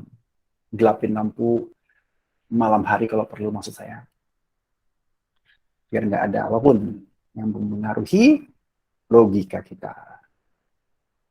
Nanti pada saat kita masuk ke ritual puasa, wah, meditasi yang banyak. Indah sekali rasanya. Itu betul-betul kayak apa ya, kayak double-double. Deklarasi kita double-double. Wah, luar biasa deh. Kalau gitu nggak perlu nunggu Ramadan dong. Itulah esensinya, kenapa nunggu Ramadan. Tapi kita ini jadi gini, kebersamaan itu indah gitu ya. Jadi perjalanan spiritual akan menemukan komunitasnya dan kita akan jalan sama-sama.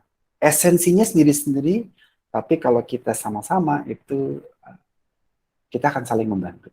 Forum seperti ini adalah jalannya sama-sama tadi. Dan cara kita seperti ini adalah cara yang menurut saya sangat baik ya. Jadi kita duduk bareng, kita saling sharing, itu adalah cara belajar spiritual yang baik. Kalau di Hindu disebut dengan Upanishad. Upanishad bahasa Indonesianya kalau di Indonesia kan adalah duduk di dekat. Duduk dekat siapa? Dekat sesama pejalan spiritual, dekat dengan gurunya. Duduk aja udah. Ngapain? Jangan ditanya, duduk aja udah. Dengarkan, bertanya, sharing, dan ayo bertanya, jangan diam aja. Kalau ada yang mengusik rasa ingin tahu, tanyakan di situ. Gitu kalau di Hindu, cara belajar spiritual adalah dengan duduk di dekat dengan Upanishad, gitu. Duduk di dekat, bertanya, berdiskusi. Silakan Mas Kamal. Satsang artinya apa ya? Satsang. Pernah dengar istilah satsang saya. Satsang itu apa ya? Saya belum mendengar. Coba di googling. Mbah Google lebih tahu. Upanishad dengan Google. Nggak tahu. Ya. Coba cari. Siap. Mas Wahyudi, coba dong sharing-sharing dong hasil pembelajarannya yang kemarin, ada nggak yang bisa kita? Mas Wahyudi ini kakak saya nih dari Palembang. Diam aja dia. Mas Wahyudi itu yang waktu ikut seminar ya Mas Heri ya. Terus kolaps lagi apa Mas Heri? Ini apa ya istilahnya ya? Terguyur energi ilahi itu sampai kegelepgepan gitu apa Mas Heri? Oh, Mas Wahyudi enggak Mas Wahyudi itu yang senyum-senyum sendiri di belakang. Terus gimana tuh senyum? Waktu meditasi mukanya semeringah senyum, saya bilang ini orang kok happy banget di pojokan gitu. Padahal ruangannya gelap. Ruangannya gelap, saya nggak bisa ngelihat orang, ya saya cuma bisa ngelihat siluet orang. Tapi mukanya itu kelihatan jelas sekali bersinar dan mukanya itu senyum gitu. wah ini orang ngapain sih gitu. Saya tuh kalau seminar ya, itu di hari pertama, kemudian pindah ke hari kedua, menjelang sore itu mulai tuh. Biar gitu, di sudut ruangan biar gitu. Setiap orang itu kayak ada percikan-percikannya gitu. Saya itu mulai bergetar, saya sembunyiin biasanya. Ih, rasanya gitu ya. Begitu masuk meditasi, nah di situ mereka kejam semua, giliran saya yang mengagumi apa yang mereka pancarkan selama ini gitu. Selama seminar gitu. Wow, biar. Ada juga yang akhirnya saya nggak tahan tanya, kamu siapa sih sebenarnya? Kamu tuh siapa sih sebenarnya gitu? Kenapa mas? Gitu kan? Udah deh tanya, jawab pertanyaan saya. Gitu. Oh saya begini-gini. Oh oke, pas deh. Lucu deh pokoknya. Oh, seru banget tuh ya. Untung saya udah tahu siapa Mas Eri, udah cerita. Apa nama Carmen? Ya, jadi sebenarnya seminar itu, yuk jangan muter-muter mas, jaringan muter-muter. Oh oke. Jadi sebenarnya seminar saya bukan promosi nih ya. Itu suatu tempat yang kita seperti nyemplung di tempat yang kita tuh menyatu gitu loh. Seperti gula masukin ke air terus kita diaduk gitu, nyatu selama 2 hari itu kita akan nyatu gitu. Saya ngerasain itu. Begitu nyatu saya ngerasain semua yang dirasain teman-teman. Saat saya sentuh waktu meditasi terakhir, saya sentuh begitu, itu semua saya rasain. Dan indah sekali. Lucu. Ditanya sih jadi saya jawab. Mbak Linda iseng saya jawab jadinya. Kalau yang sampai bergetar-getar nggak hadir malam ini. Ih, siapa tuh Mas Eri? Ade. Temennya Teipai nggak? Tanya Teipai. Ya, Teipai tahu. Yuk, bulan Juni siapa yang mau ikut? Ayo, kesempatan. Habis Lebaran tuh ya Mas Eri ya?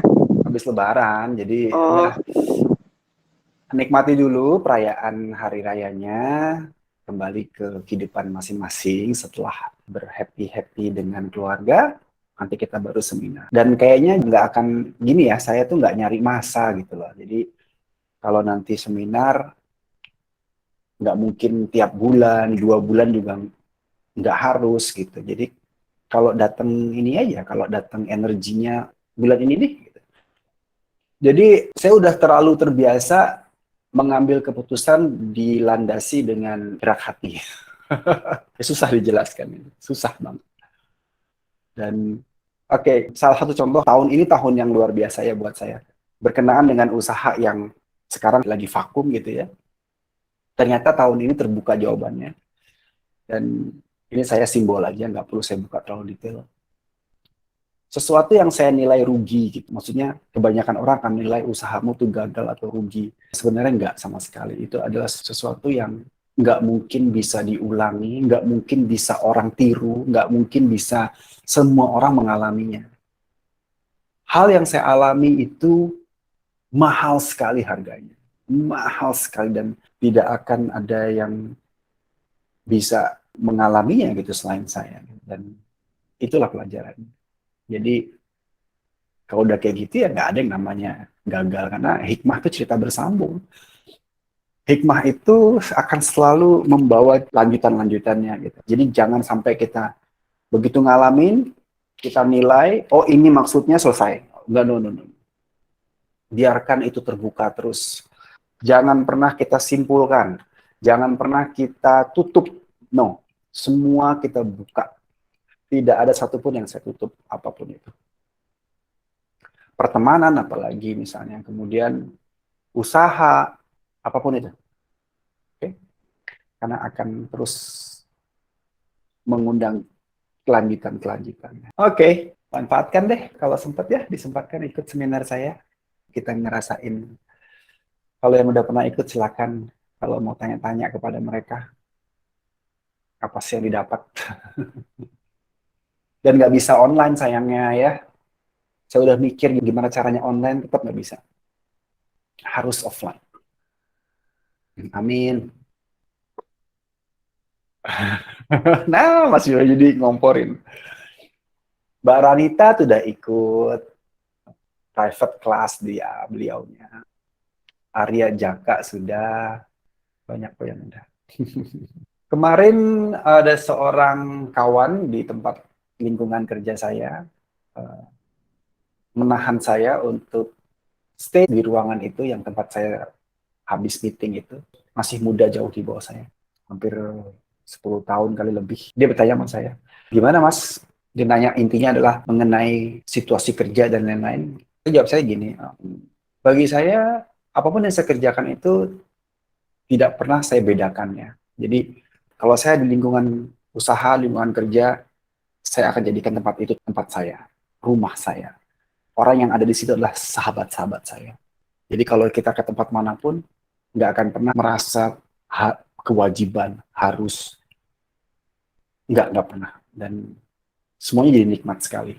Jawaban saya itu diterima dengan ketercengangan gitu. Kok bisa kayak begitu? Gitu. Nggak pernah saya dengar orang ngomong, mengajarkan seperti itu.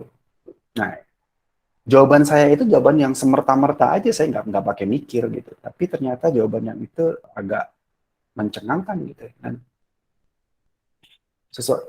terjadi pergeseran ya kalau kita sudah tahu yang esensi, kita pandang semua orang itu dengan sukacita. Kemanapun kita berada, kita akan berada di lingkungan yang familiar gitu. Segala-galanya akan menyesuaikan itu. Energi kita akan membuat itu sebagai suatu hal yang menyenangkan. Kemanapun kita bekerja berada, sukacita. Menjadi hal yang normal gitu. Sementara orang lain memandang itu tidak normal. Oh, menyenangkan sekali. Paham yang esensial. Semuanya akan indah. Mohon maaf nih, saya nggak bisa lagi jauh-jauh dari Jakarta. Paling jauh Bandung ya, Mas. Mas Gede. Semua akan lebih banyak pusat di Jakarta. Karena saya sekarang sedang terlibat project. Saya kembali membantu ex-bos saya dulu untuk ngerjain project. Jadi, ya alhamdulillah tenaga saya, ilmu saya dibutuhkan. Jadi, project saya menghandle beberapa tempat lah, beberapa negara. Exciting lah. Sambil selalu komit dengan acara ini, sambil nulis newsletter, sambil nulis buku baru, sambil tetap seminar. Wow! Semua itu saya lakukan dengan sukacita, tanpa beban. Kok bisa ya, banyak banget. Iya. Terus ada yang nanya ke saya juga gini, Mbak Linda. Mas Heri, gimana berapa bulan ini? Saya bilang, apanya yang gimana? Ini enggak sibuk, hektik. Saya bilang, effortless. Nggak ada beban. Bekerja sampai malam itu bukan beban. Harus bangun pagi, itu bukan beban. Harus mengerjakan sesuatu berjam-jam di depan komputer, itu bukan beban. It's effortless banget gitu loh. I'm happy gitu. Saya melakukan sesuatu dengan sukacita tuh membahagiakan sekali. Dan pernah nggak sih orang capek bahagia? Enggak kan? So I'm a happy person now. Always, forever. Itu juga itu tuh Mas Heri sempat mau nanya, tapi ya udah pasti Mas Heri udah handle lah. Maksudnya yang itu ura-ura itu Mas Heri. Tahu nggak ura-ura? Rusia perang kan, Turki itu. Turki kena imbas. Terus turnya gimana? Tiba-tiba karantina hilang gitu ya, Seri ya. Nah, itu Semua. Iya. kan saya kalau gini, saya tuh kalau punya plan itu mati-matian saya kerjain sampai begitu hari terakhir, menit terakhir harus dibatalin, ya saya batalin. Ya udah gitu loh. So what gitu. Jadi saat ini sih masih on schedule. Saat ini sih masih oke-oke aja. Kan sempat kan bulan Januari, bulan Februari, wah 14 hari karantina. Terus orang nanya, jadi nggak tur? Dia lihat aja nanti. Tahu-tahu sekarang nggak ada karantina kan? Turis visa udah boleh lagi. Gitu. So lihat aja nanti. It's fine. Gitu. Nggak usah dipikirin. Effortless. Asik ya? Seru. Yeah. Kalau sesuai pasti bisa, Mas Gede. Santai aja. Saya sambil cek-cek. Saya share kebahagiaan, sengaja semoga nular kebahagiaannya. Saya sesendok nasi dengan 5 sendok nasi sama bahagianya. Ya. Lapar dan kenyang sama bahagianya. Sendiri dan rame-rame sama bahagia. Jadi semoga bisa dirasakan juga oleh sahabat-sahabat semua. Oke. Udah jam berapa sekarang? Ntar lagi 9:30 kita akan tutup. Kalau mau nanya, tetap saya layani. Silakan sebelum waktunya habis. Mimpi, waduh. Oke, mimpi. Mimpi ada yang pesan, ada yang bunga tidur. Karena stres biasanya mewujud gitu. Mimpi itu adalah alam bawah sadar kita yang naik ke permukaan. Kemudian mewujud jadi mimpi. Gitu ya. Lalu membedakan gimana yang pesan sama yang bunga mimpi. Pesan saya gini, semampu-mampunya otak mengartikulasi suatu kejadian, mengartikan suatu kejadian, menerjemahkan suatu kejadian. Didasari pada memori, pada ingatan. Referensi kita adalah memori kita. Memori apa sih? Memori itu semua yang kita lihat, yang kita saksikan, yang kita cium, yang kita rasakan di kulit melalui panca indera kita. Tersimpan dalam memori. Jadi pengalaman. Nah, referensinya adalah pengalaman. Jadi kalau ada sinyal masuk ke kita, energi masuk, getaran masuk, otak kita akan berusaha menerjemahkan itu dengan referensi yang ada di memori. Jadi kita akan selalu melihat sesuatu yang sudah pernah kita lihat. Gitu maksud saya. Ini yang harus dihati-hatikan. Maksudnya adalah jangan diartikan mimpinya. Jangan cepat-cepat mengartikannya. Pelan-pelan. Karena kalau kita bisa ngeliat ibu kita di mimpi, langsung ibu kita yang udah nggak ada. Wah, aku dimimpiin ibu itu artinya langsung deh kan berpersepsi yang dengan logika terbatas gitu.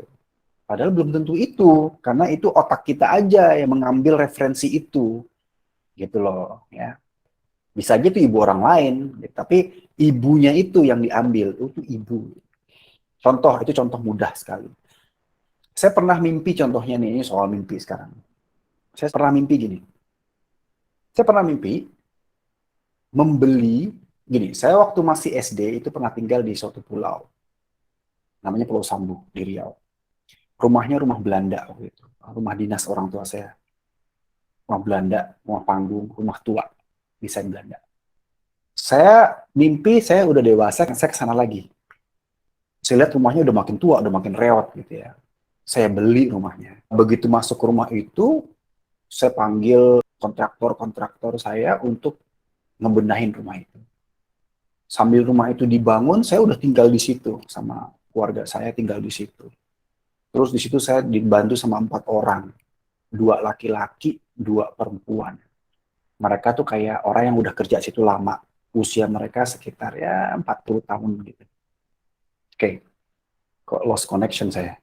Nah, kemudian saya pakai 2 komputer, yang satu lost connection, yang ini masih hidup. Bisa dengar saya nggak ya? Bisa, Mas Heri masih lancar. Bisa. Oh, lucu ya. Aneh nih komputernya. Jadi 4 orang, cewek 2, cowok 2. Tiba-tiba saya datang, mereka udah potong-potong rumput, cuci panci, tahu panci dari siapa, mana pokoknya rumah tuh rewot banget dan rumah tuh direnovasi, saya tinggal di situ. Rumahnya aneh lah, bukan serem ya, tapi rumah tua. Storytelling nih. Iya, storytelling. Rumahnya tua dan rumah saya dulu gitu, masa kecil saya gitu. Rumahnya tua dan saya langsung renovasi. Mimpinya selesai. Jelas sekali sampai bisa ngerasain yang namanya saya pakai baju apa, kain itu bisa saya rasain. Oke. Udah, intinya gitu aja. Kira-kira apa artinya? Susah kan ngertiinnya? Susah loh itu. Jadi kalau saya artiin, saya akan mencoba mengartikan sebatas pengetahuan saya aja.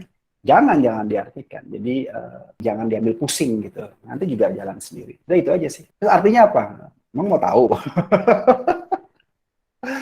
Saya juga nggak perlu tahu. Oke, berarti kalau saya mimpi ketemu Mas Eri, simpelnya ada keinginan untuk ketemu Mas Eri, berarti ya, oh alah, mungkin. Saya nggak tahu artinya apa. Bawah sadar kanan itu.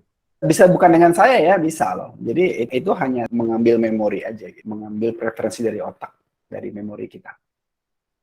Kalau saya sih tidak mendalami mimpi.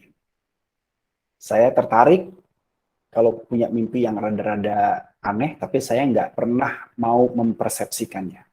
Karena kalau saya mempersepsikannya, saya akan mempersepsikan dengan modal pengetahuan saya yang terbatas sekali.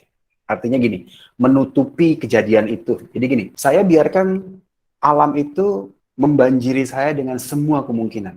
Saya nggak mau milih-milih, saya nggak mau berniat yang spesifik. Saya nggak mau. Kalau ada keinginan itu harus spesifik. Saya nggak mau ingin gitu. Saya nggak perlu menginginkan sesuatu, itu saya nggak perlu. Karena kalau saya begitu ingin ini, saya membatasi gerak semesta. Untuk apa? Malah membatasi. Hingga saya nggak punya ingin. Nggak perlu. Jadi saya biarkan terbuka semua. Konsekuensinya yang datang apapun itu ya saya terima dengan senang hati, dengan sukacita. Oke, yakin nih nggak ada yang mau nanya lagi, nggak ada yang mau sharing. Ini forum jarang-jarang loh. Ini untuk teman-teman semua, bukan untuk saya. Oke guys, kalau sudah tidak ada yang ditanyakan lagi, saya mengucapkan selamat menunaikan ibadah puasa di bulan Ramadan. Mohon maaf lahir batin, mohon maafkan semua kekurangan-kekurangan saya dalam menggelar semua acara-acara saya.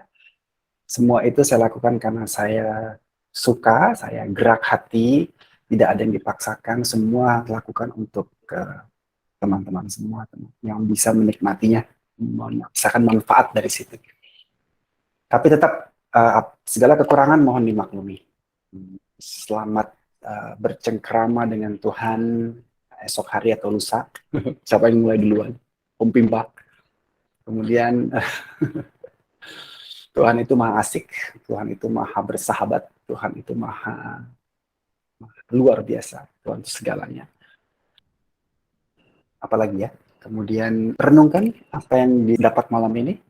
Semoga esensinya bisa dipahami. Hubungan kita dengan Tuhan adalah yang terpenting. Yang lain tidak sepenting itu. Yeay, Mas Wahyudi kelihatan orangnya. Apa kabar, Mas? Baik. Ya lagi mati lampu soalnya. Kesempatan meditasi itu, ditemanin orang banyak. Gitu. Iya nih. Oke, kalau gitu saya ucapkan selamat malam, salam sejahtera.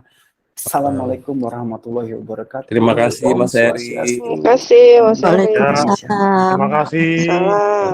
Waalaikumsalam. Terima kasih, Bopo. Nggak kerasa ya jam 9.30 ya. Iya kan saya ngoceh terus, kalian tuh jahat deh, biarkan saya ngoceh terus. Terima kasih Mas Padahal saya Eri. pengen, padahal saya pengen Sampai- criticism sih. Nggak sampai subuh nih. Udah lewat. Oh, Sampai tidak. subuh. Oh, sampai subuh, sampai sahur. Sampai sahur. Sambil nunggu sahur. Kalian itu bandel-bandel. Mas Enduro juga baru on cam ini kayaknya. Baru bangun Baru dia. bangun, tiduran. Mas Kamal baru kelihatan mukanya nih hari ini nih. Sejak sekian lama kita baru menyaksikan wajah Iya. yang sesungguhnya. Tambah gondrong itu kayaknya. Istimewa Ikal. malam ini, istimewa. Aduh. Oke, saya akan stay 15 menit lagi. Yang lain kalau mau pamitan, nggak apa-apa, silakan. Terutama yang di Malaysia mungkin udah terlalu malam, yang di Indonesia bagian tengah timur apalagi. Silakan. Biasanya saya akan stay tambah 15-20 menit. Bebas saja. Yang mau nanya lain-lain silahkan. Oke, saya tutup acaranya untuk yang resminya. Terima kasih ya, saya matiin rekamannya.